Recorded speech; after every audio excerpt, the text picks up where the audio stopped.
Good morning. I'm a little bit ahead of the game today. Not by many steps though. Okay. And I am going to Discord so I can share the link with Discord.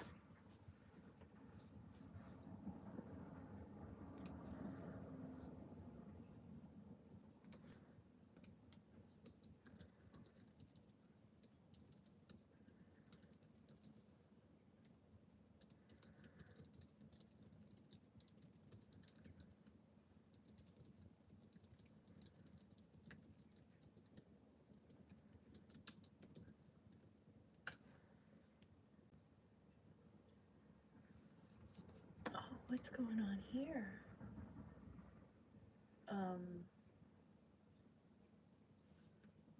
Nothing. Okay. Okay. We're good.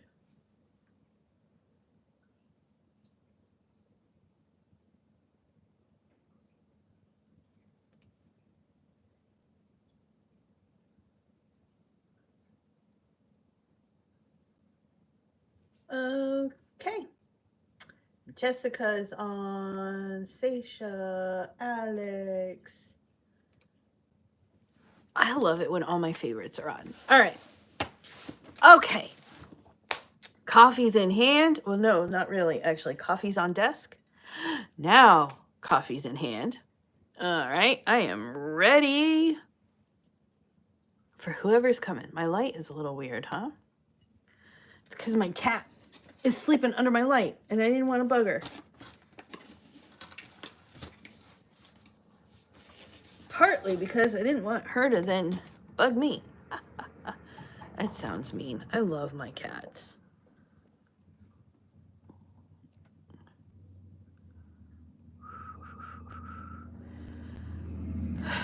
Okay. Good morning, Jessica. How are you?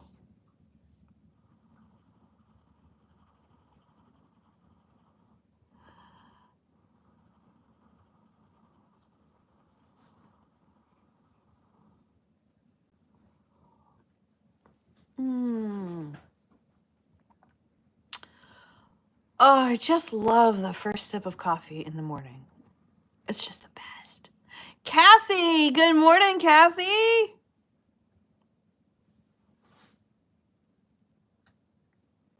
I hear little noises like my cats are getting into things.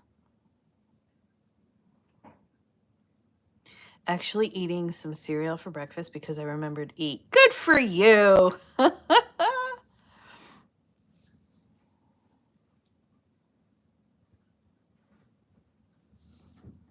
Yeah, my cats are getting into something. I don't know what yet. They're getting into something. Hey, what are you doing?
So what questions do we have today?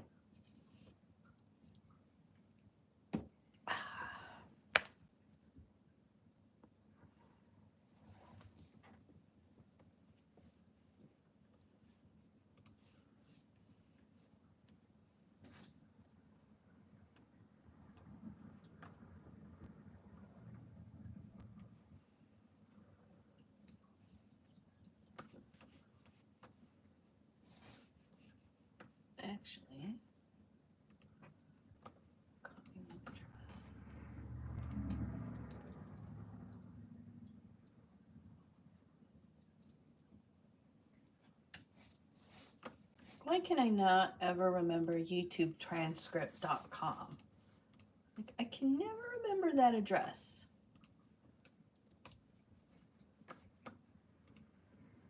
So understanding our physiology is paramount. Shh.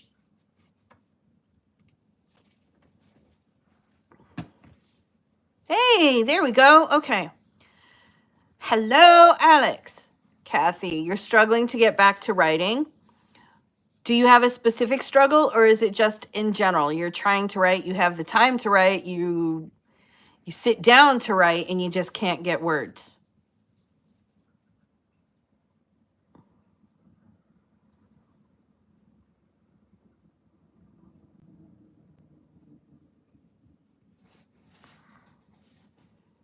Oh, I found what you got into.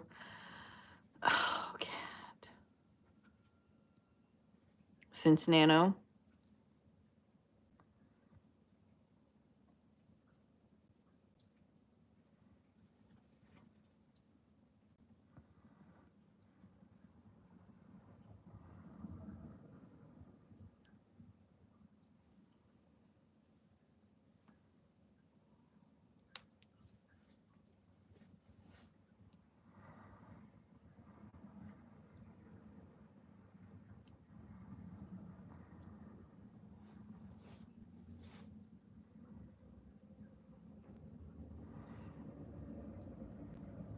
Could be you just feel burned out with life. So it's just in general. So you do have time, not a lot of distractions, not a lot of like responsibilities pulling you in a different way.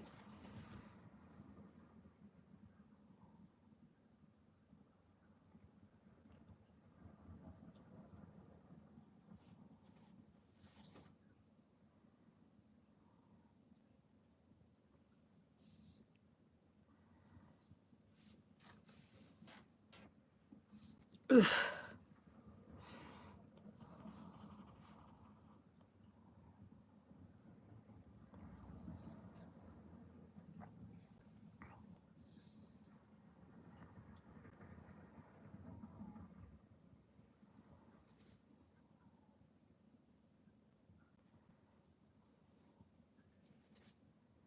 My cat is so distracting.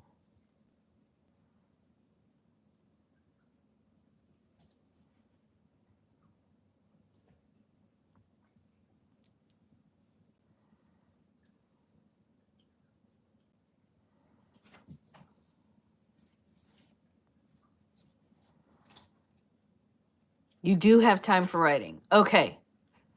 Sorry, I was trying to get clarification. Okay, so if you are just feeling burned out and you have the time and you have like everything else is in place, you have the time, you don't have competing responsibilities, you don't have competing priorities, you don't have other things pulling at you away from the time and whatnot. If everything else is fine, but then when you sit down, you just can't bring yourself to write.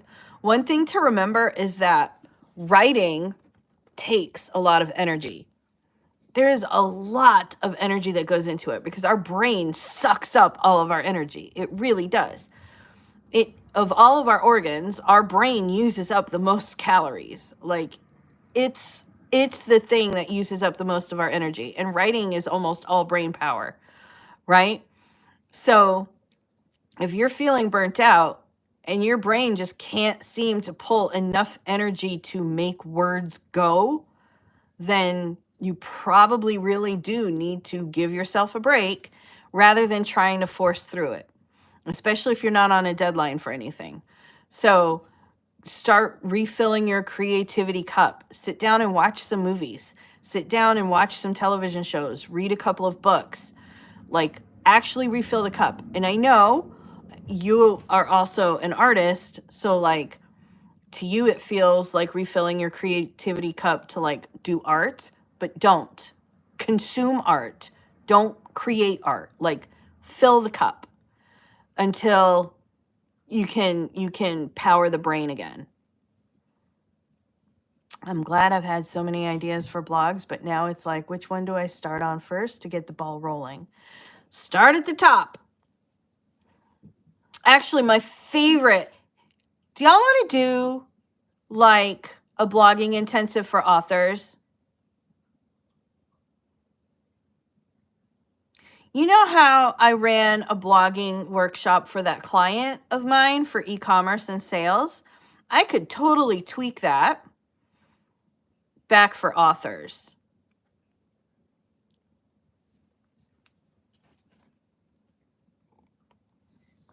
Burned out with everything. Yeah, the burnout, that makes it hard.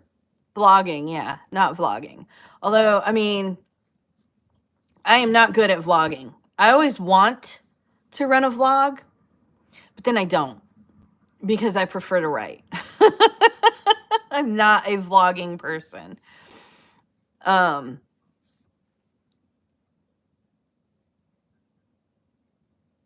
Anyway, so getting back, if you have multiple blog ideas, depending on how many, okay, so there's a couple of different things and a couple of different things you can do. So first, as you're running your keyword research, like that's where I usually start. Who's searching for what? Which of those terms has the biggest search volume? Competition aside, who cares? I don't care about competition. I will do things with low competition. I will do things with super high competition. The idea is that you are setting yourself up as an expert on your blog, right? So if you're an expert, you're gonna have stuff up there. I mean, I have posts on my blog that are like, here's the difference between advice and advise, right? Like there are dozens of other pages that talk about that. It's a super competitive keyword and not a lot of people are searching for it. But it's there because I want people to view me as an expert. And that's what the experts have. So that's like putting the competition aside, think about who's searching for what right now. And I would start with the highest search volume that you can. If you've got a keyword that 44,000 people are searching for, great, start there. If you've got one that's 390 and that's the highest one, great, start there. Do that. And that starts getting the higher search volumes indexed in Google. It may not help you rank, but it gets them searched. The next thing that I would do beyond that, if you don't have something for the highest volume for yourself, I would map them out, make sure that they all can interlink or relate. And if none of them interrelate at all, if you're looking at, say, 10 blogging ideas and none of them come together in any kind of way, they're not related at all, and there's no way for you to naturally link them together, then what I actually like to do is I like to start with my cornerstone content. Cornerstone content is the content that you hang your hat on. That's the one that you're really known for. Like if you go to Jane Friedman's blog, for example, she's got the business of being a writer, right? If you look at that part of her blog, you'll see like one massive blog post. I mean, it's got everything in it, right? Could be a book. She has a book too, but like it could be a book and it links to like 30 different blog posts that are all much, much smaller and go into even more detail, right? That is a cornerstone piece. That is like, if we're building a house, that's like one of the support beams. It's holding everything up. So, what I like to do is I like to start with my cornerstones. So one of my cornerstones is,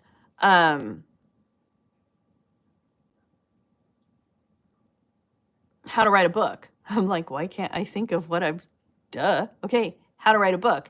It's very long. It's like 6,000 words blog post, but it links to other things. So like it talks about like step 1, if you're planning, step 2 of your ideal audience, and and then each of those concepts, it goes into a little bit of detail and explains it, but then it links to another post. That makes it super easy because now I've got this one really in-depth blog post that links out to supporting posts. And so I can put out a whole burst, like a whole cluster of posts that interlink with each other. Burns out with fitness too. I've gotten burned out because, being plus size and in the fitness industry, you're never good enough. Dale, good morning. Kimmy, good morning. I'm only known for my huskies. Not really, but I like to think so. Okay, so Seisha, let's say you wanted to blog about huskies. Let's say you wanted to blog about how to take care of your huskies. You could do that. You absolutely could do that. But your cornerstone pieces, the ones that are like supporting everything, would be things like how to groom a husky.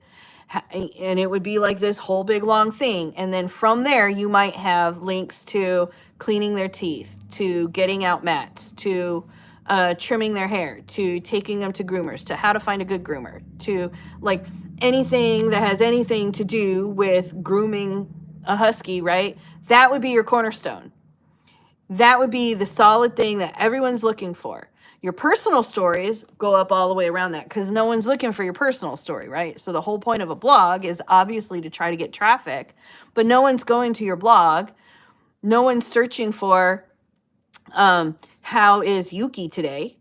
No one's searching for that. Or why does Holly whine? No one's looking for that, right? They get hooked because they find something they were looking for. Everybody loves puppies.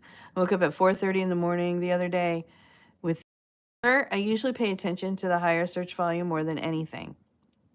Yeah. So if you're planning out your blog, start with that. And Jessica, bang out 40 posts.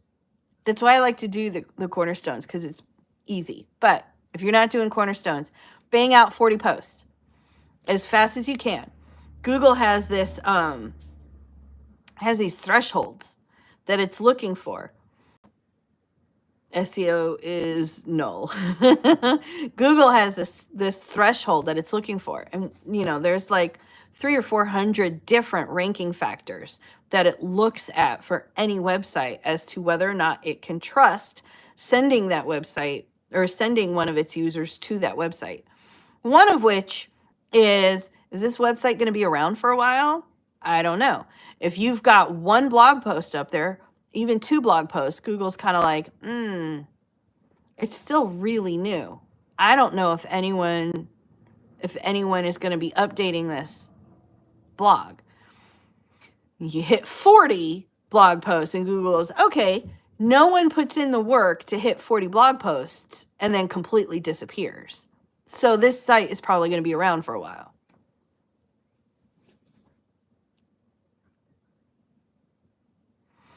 Everyone should want to know, if only to find an answer, right?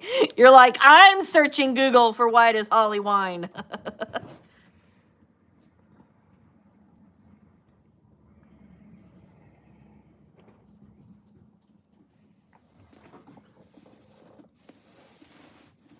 Melody's going to love me because I think I'm going to put together a blogging intensive for the writers.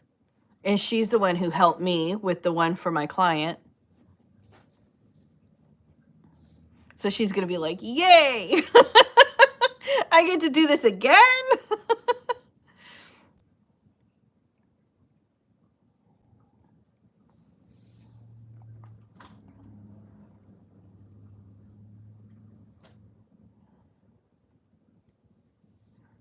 My cats are wild today.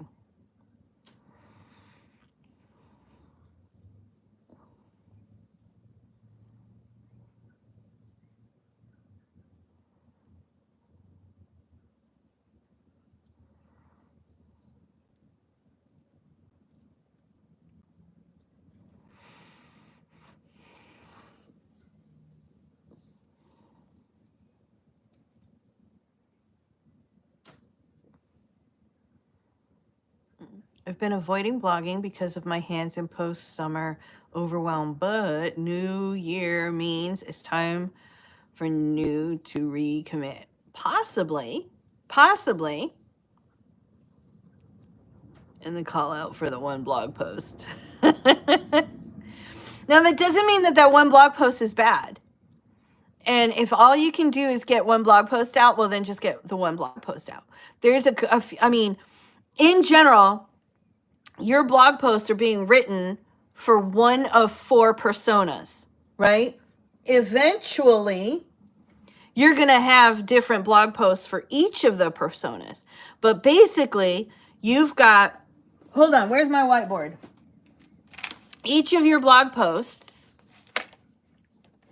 whiteboard, Jessica. This one's your fault. Anyway, so on this side of the axis, okay, hang on, this marker is not, now I know why you were not on my desk and you were over there waiting to be given to the garbage. How does that make you feel? Okay, so on this side, up here, we've got audience, right? So there's warmer audiences and colder audiences. Okay? A warmer audience is someone who has already met you before. They have, hi, Taylor. They have seen you somewhere. They've run across you on TikTok or on YouTube or on Facebook, or they saw you at a book signing event or at a bookstore, or a friend told them about you or whatever, but they already kind of know your name and or the name of your books or something. They know a little bit more, right? Colder audience, no idea who you are. Never met you before, never saw you, never heard of you, nothing. Never heard of you before at all.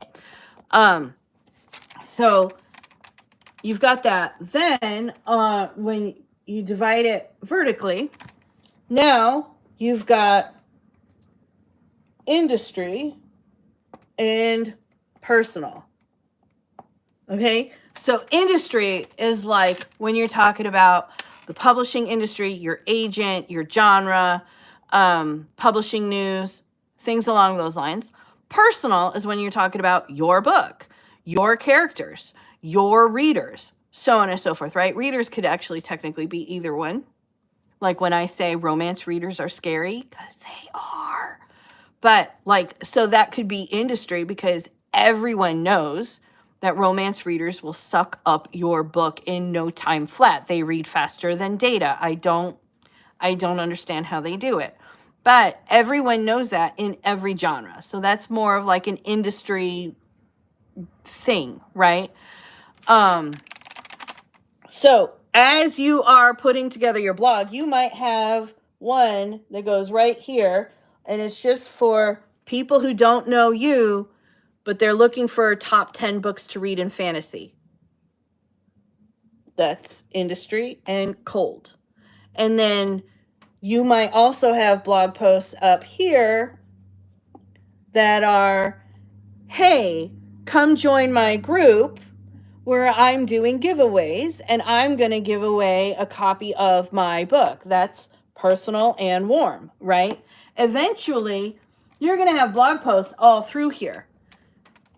But what you want to do is pick one quadrant. Usually, most people start with warm and personal. Like they start up here because it's the easiest to talk about. So that's usually where they start. But for ease of my back, we're going to pretend we're going to start here in cold and industry. So you pick one, and when you get a good number of posts up there, then you pick which direction you want to go in. Do you want to go for warmer? Do you want to go for more personal? Eventually, you're going to have them all. It doesn't matter in what order. It doesn't matter how fast you are between it. What I would normally suggest is start at one quadrant, get 40 posts into that quadrant or close to it. You know, it doesn't have to be 40, but like, let's say you get at least 8. And then start, okay, I've put everything I can for now into this without completely neglecting anything else. And kind of then go to the next thing, and then go to the next thing, and then go to the next thing. And then after that, you can start putting together your schedule any way you want. Wish I was faster than Data. You think you're offended, but also true. I mean, absolutely no offense. It's amazing to me. I'm not so worried about it because I'm still getting visitors to my website, which isn't much, but still counts as good for when I finally get back to updating things on it. We don't sleep when we find a book we like. It's not our fault the authors can't write fast enough. I get it. Don't. I forgot to put my charger in. I think I'm eventually going to be in so many genres if these ideas keep flowing. And that's fine too. There we go. And that's fine too. It still falls within those same 4. Still falls.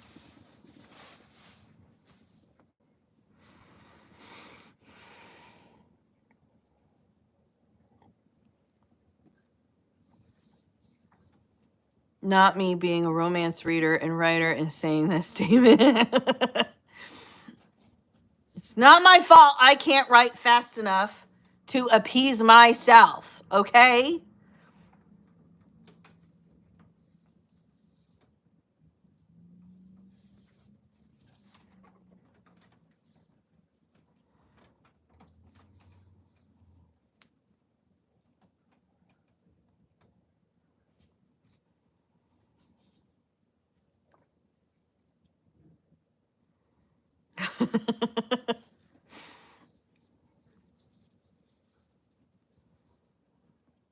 Also, I super don't like you right now. Wait a minute. I'm working on character development and I don't like it and I've cried a lot. I'm so sorry. But it's going to make your book better. Will you like me if your book is better? Have you heard about the author that got dropped by? Yes, and she deserved it. Like, she 100%. Actually, and it's also very telling. She absolutely deserved to lose her book deal.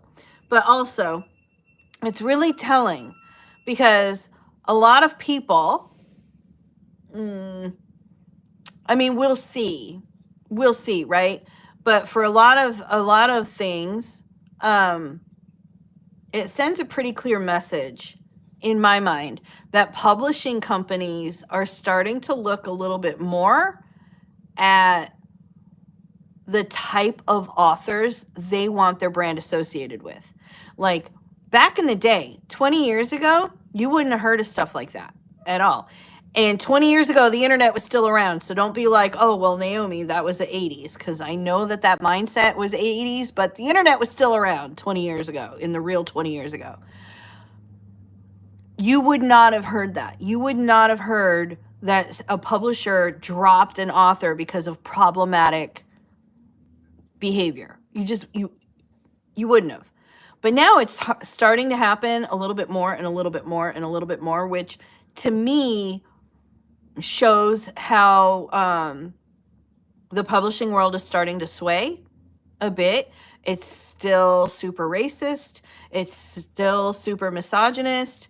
It's still way easier for old white men to hit that bestsellers list than it is for just about anyone else of any other gender to even get the time of day.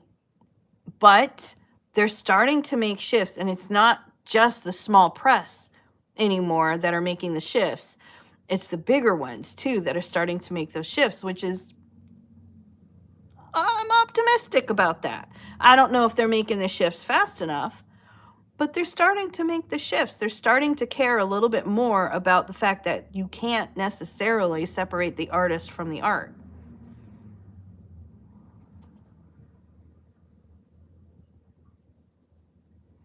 Yes, there is a way to change your name on YouTube. I do not remember how to do it off the top of my head, though.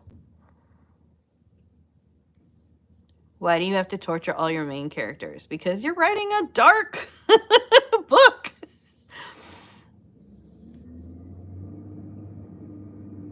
$2,000s, yes. It baffles me that people do that kind of crap, right? I don't even understand.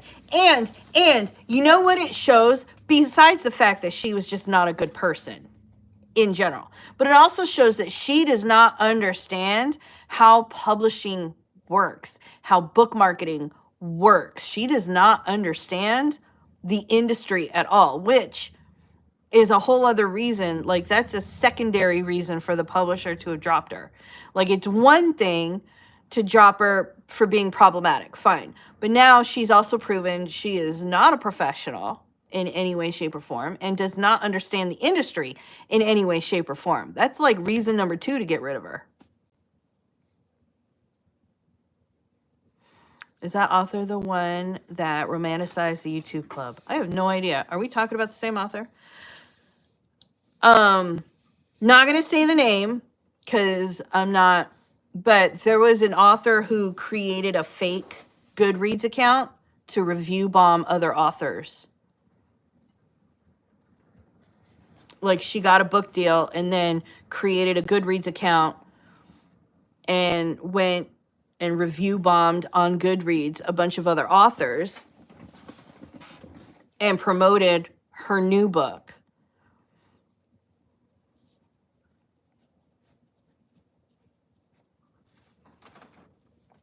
Yeah, tried blaming it on mental health. Like, no. Tasha, good morning. So, yeah. So, not only, and here's like, so she's problematic. Good. Needs to get dropped. On top of that, book marketing is one of the very few types of marketing where you actually do better when you build up another author. Because no one in the world, and if you ever meet someone who does this, they're faking it, I swear. No one buys one book in a particular genre or of a particular type or whatever, reads it, and then that's the only book of that genre, of that type that they ever read and loved it. No one ever. And then when they go and they see the next book that is of a particular genre, they don't go, this one's so much better, let me go throw the other one away. They don't do that. Everything they absorbed from the first one is still a part of their being. It still helped them shape their worldview. It still helped them tint the rose-colored glasses or whatever it is that they're wearing. It became a part of them.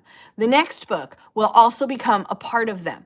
These books are all in a relationship with each other. So as an author, if you are telling your audience, go buy this book is amazing, and oh, by the way, my book is also pretty cool and it's on the same shelf, you look better, you're helping other authors, and the readers trust you because these books are all in a relationship with each other. It's live! Yay!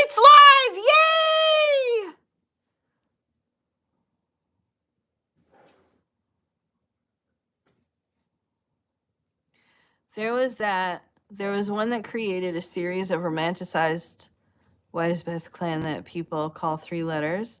I don't want to put in your comment section. Yeah. Had to hop off. What I missed. We're still talking about it. You've missed a lot. Aw. It seems like a long time, Tasha.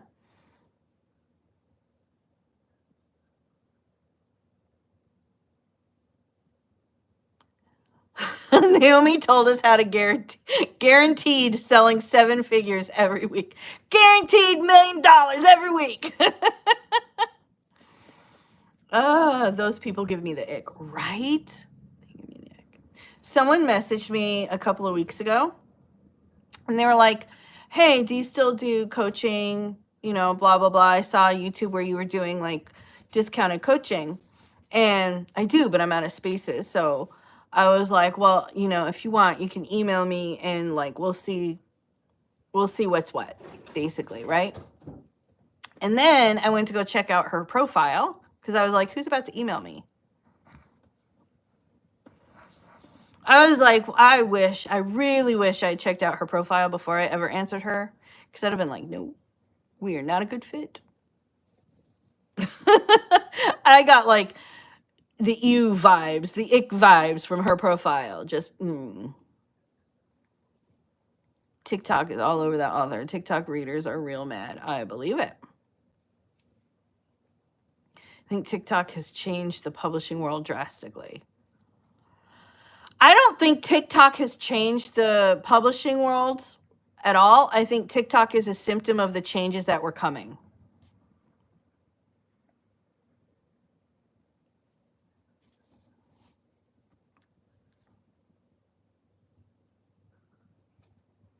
Like TikTok is the result of the changes, not the cause of them. Does that make sense?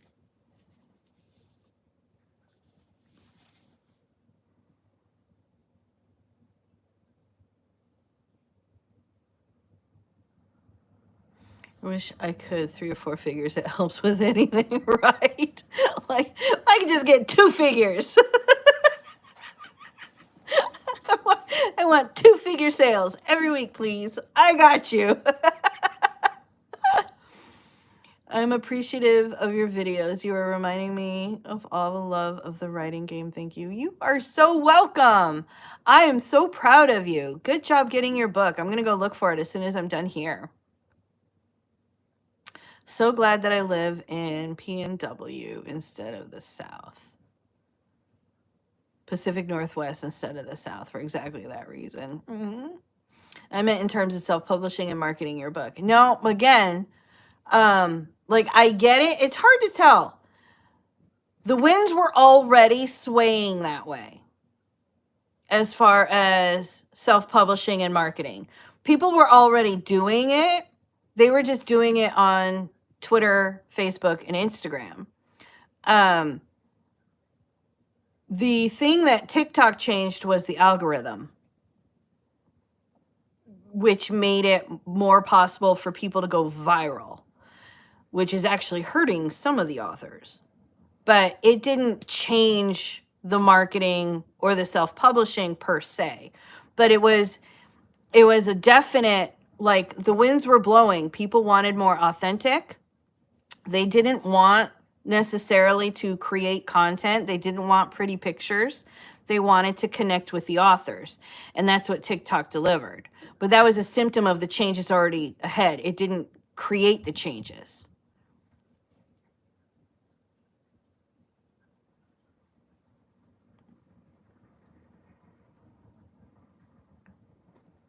Love certain people, but the whole 7-figure thing is ugh.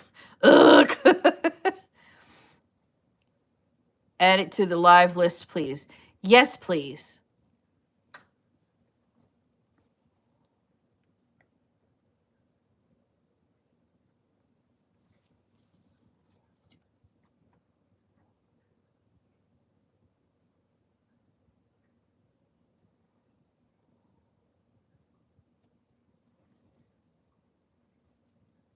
Although, is anyone else getting sick of TikTok Shop? I'm sick of it. It takes me right out of the app. I can't even scroll TikTok anymore. True, but do you feel TikTok brought more people into reading than before? I really don't. I don't know. It's hard to say. It's one of those cyclical things. I think people talk about reading more because, again, they were able to connect and because TikTok had a different algorithm. So everywhere else you look, the algorithm was based on engagement, right? If you put out a post on Instagram and your followers engage with it, then it would be shown to other people. And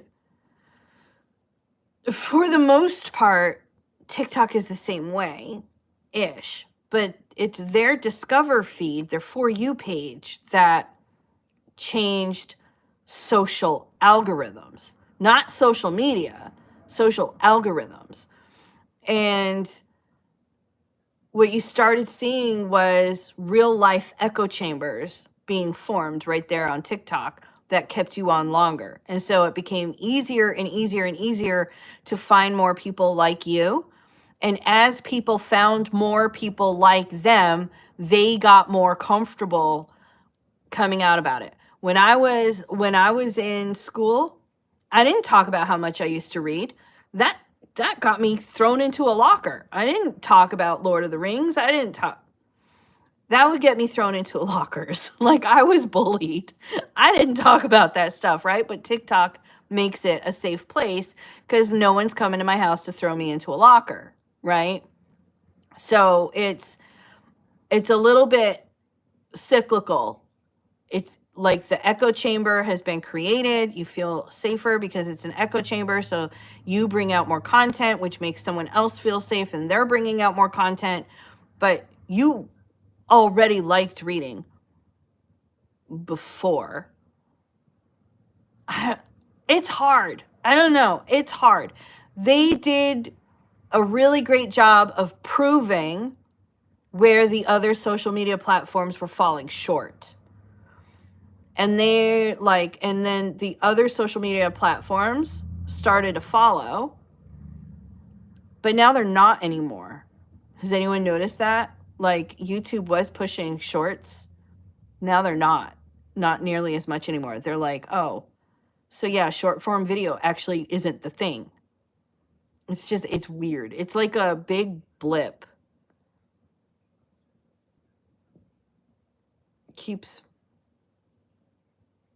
You barely get any engagement. I love that authors are selling on TikTok Shop.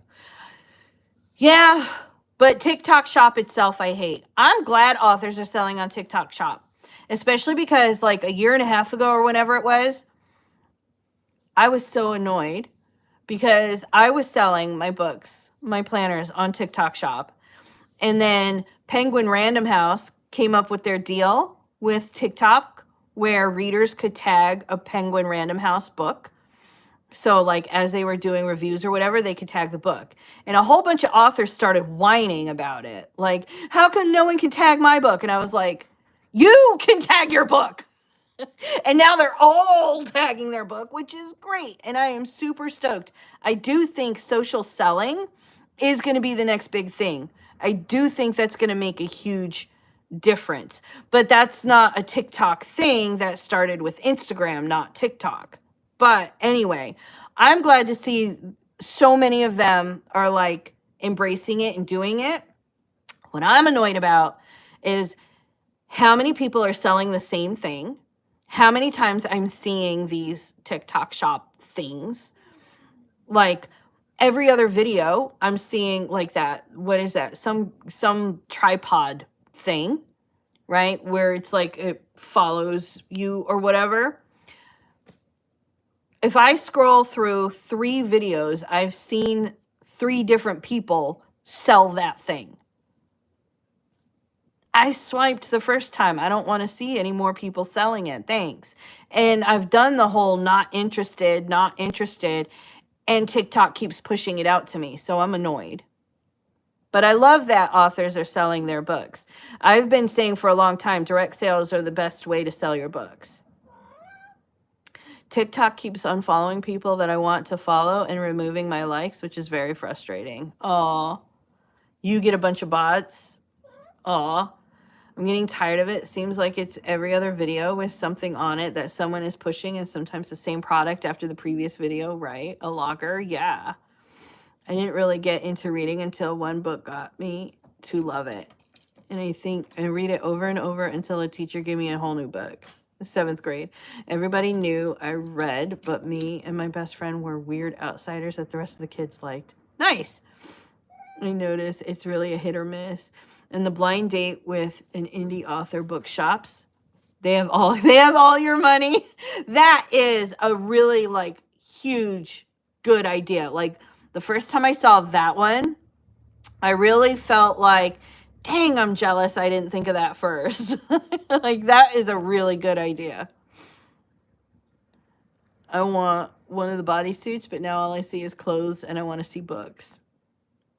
All I see are cameras and hair removers, and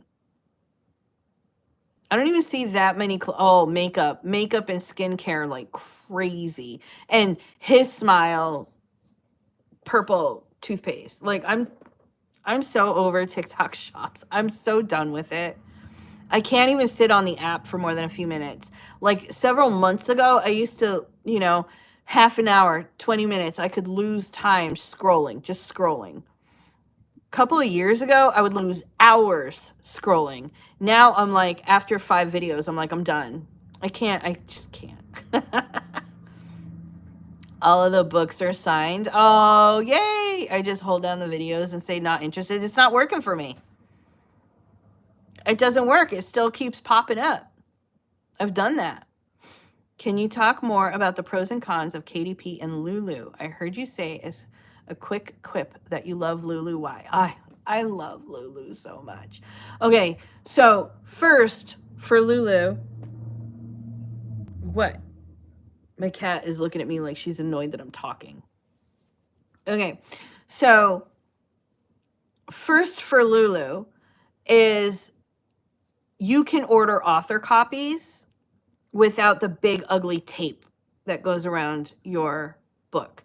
So I don't know if you've ever ordered author copies or not, but Amazon, I don't use Amazon, but Amazon has this this thing that goes across because they're selling you a book like basically at cost as an author copy. They don't want you to turn around and buy that book or sell that book to someone else and make a profit. They're like, that is, you know, those, like when you buy something that comes in a set of 8 and then each of them are labeled like not for resale. That's what Amazon does to your own books. Proof copy only. Yeah, it's ugly. And in my opinion, it means I can't get a real view of what the book looks like. So when I'm ordering my proofs and it's got proof copy only, now I can't even see how the proof looks. And part of that is because of my aphantasia. I can't see things in my brain. I see them in front of me. And so if it's got a tape, I can't like look at that and be like, oh, okay, so without the tape, it'll probably like, I can't visualize what it would look like without the tape. So, but Lulu, you get to order your copies and they're just your copies. You can also set it so that they are your press and not your publisher if you want, which means you can set it up to only be, let's say you don't care about being in online stores. You just want books available to you to bring to bookstores or signing events or to sell autograph copies or whatever. You can do that. In KDP, that is really difficult to do because you either have to buy it on the front end and pay full price, or you have to buy it on the back end and wait forever for the book to come to you because like all of a sudden it's like 3 weeks before you get your books when you do it that way. It's like horrendous. I have been watching the Lulu beginner videos. Lulu has some amazing videos on YouTube. That is me every time I've ever seen a blueprint of a building house, right? I wonder why I don't get those copies. My first book in 2016 was Kiki, since the other 3 were Amazon. Okay. So that right there. Also, Lulu integrates with Shopify. So now Lulu also integrates with WooCommerce. I have not done the WooCommerce thing for myself. I have set it up for a client before, but never for myself yet because I've already got it on Shopify. So Lulu integrates with Shopify, which means if you have your book on your site, on your Shopify site or on your WordPress site, someone can buy your book through your site and it goes to print on demand. So that means you no longer have to, like before, you used to have to like purchase several hundred copies or whatever, so that if someone bought your book from your website, you would then ship your book. And now you don't have to because it integrates with Lulu, print on demand, and it ships, and you get to use the media mail, which is, as long as the only thing going in there is the book, which it should be because it's print on demand, then instead of this like $9 and $10 and $15 shipping, it's usually like $5-ish, $5.60 or whatever. Depends on the country, obviously, but you save a lot of money on shipping, and it's print on demand, and you don't have to worry about the inventory. And also, Shopify integrates with social media. So again, the first one was Instagram, then came Facebook, then came Pinterest, then came TikTok. All of them have ways to integrate your Shopify site onto their whatever, YouTube, Twitter started it. I was invited to Twitter shops and I was really excited and I was starting to set it up, and then Twitter fell down a toxic slime hole. And I no longer felt comfortable like storing my payment information there. And I did not think anyone was going to feel comfortable like putting their credit card information into Twitter to buy anything. So I never ended up following through with that. But like every social channel now integrates with Shopify. So you can tag your books right there. And that's a Lulu thing. You can't tag an Amazon product. So there's that. So what it comes down to really though is strategy. Because like with Lulu, if you're giving your book away for free, you're paying, you're out money, right? You have to buy the book and go and ship the book and you're out the money. With Amazon, let's say you wanted to get into Kindle Unlimited, right? For accessibility reasons, Kindle Unlimited is an amazing service. And the strategy for that, for marketing, becomes you can read it for free over in Kindle Unlimited. You can read my book for free over there. With Lulu, you can't do that. And you can't sell the ebook through Lulu if you want your book to be in Kindle Unlimited. So it's really like, how do you want to build your strategy? I knew that most of my sales were going to be through social or through my site. So I went with Lulu to support that strategy. I did not want to send a whole bunch of people over to Amazon. Got a dash. All right, Seisha, have a great day.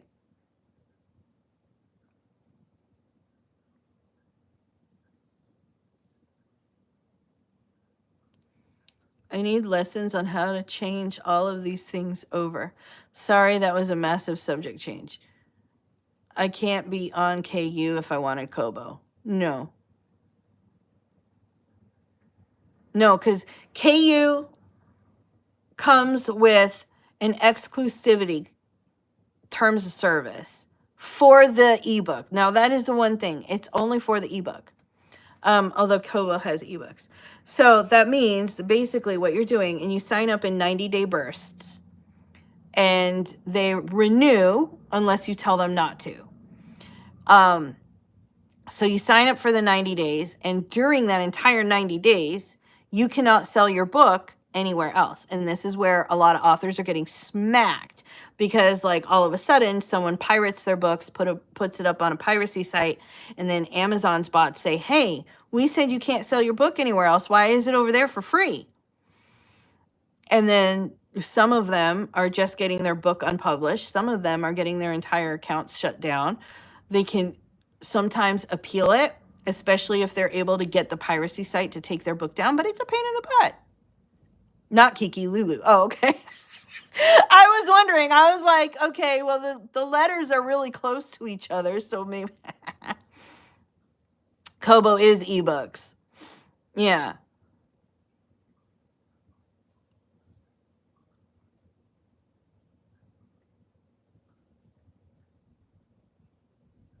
So with Lulu, how wide does the ebook go? It goes pretty wide, honestly. If you hit global distribution, first off, here in the United States, you can get your book into Indigo in Canada. And Indigo in Canada is an exclusive bookstore. Like, you can't get there if you go through KDP. So it goes pretty wide. It goes just as wide as Ingram Spark, which is slightly wider than Amazon, KDP, and KDP Print.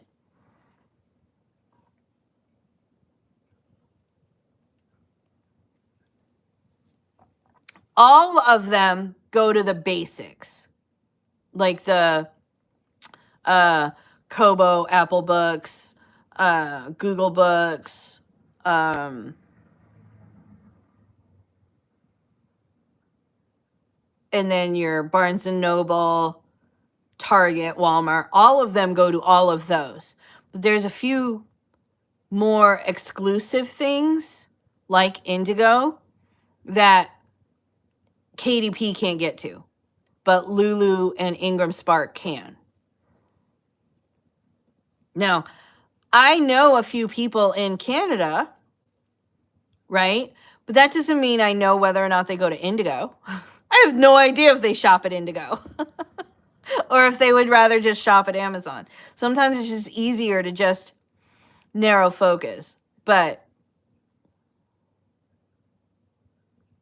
if you are in Canada, you cannot get it there. There is a clause that I am fighting with that makes me have to move to Ingram in 2024. From Amazon, right? Does one have to print through BN to be in actual stores? Anyone know? I don't think so. You have to have your own ISBN from Lulu. Well, that's weird because I'm in Indigo. Why would... That's weird. That doesn't make any sense.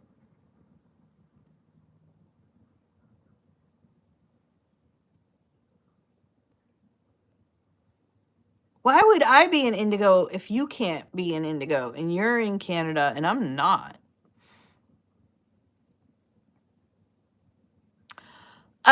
Lulu does give you free ISBN. However, it's just like Amazon's ISBN. You're better off buying from Bowker.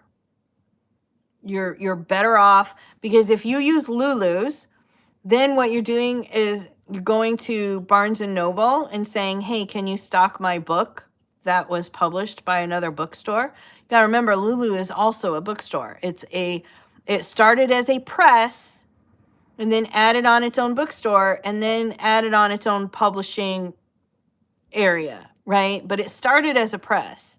So it's kind of like going into Taco Bell and saying, "Can you sell McDonald's in here?" No. And same thing with Amazon. If you use KDP and you use their free ISBN, it's going to be that much harder to get into any kind of bookstore. But if you buy your own ISBN from Bowker, you become the publisher instead of the other place. And now you can go and get your books in and whatnot. And you just talk to the buying managers. I changed almost all of my character names when I started doing character development. Oh, really? Really?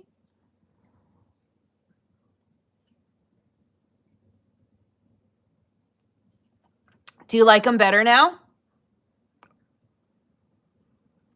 There is a Canadian content clause that requires me to go through Ingram. That is why I have asked each bookstore individually if they let me sell my book. Oh, that's wild. Good to know. Well, I mean, good to know. Thank you, but that's wild.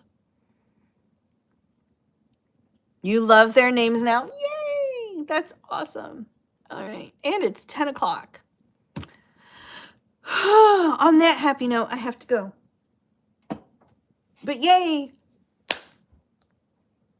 I need to save up for Bowker ISBNs. Yes. Yeah.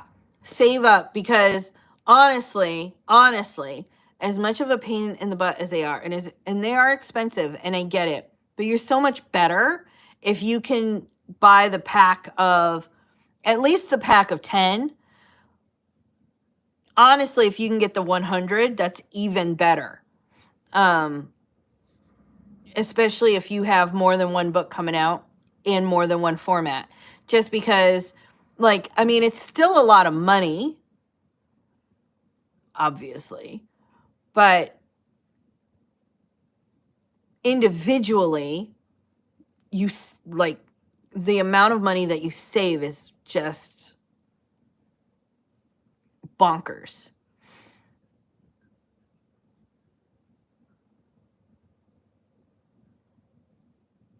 You are on the site, but they have no stock in the store. Okay.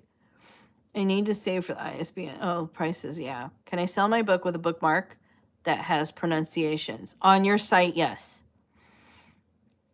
If I can do that once a year, since it's one book a year for me, and they don't expire, like if you get more the next year.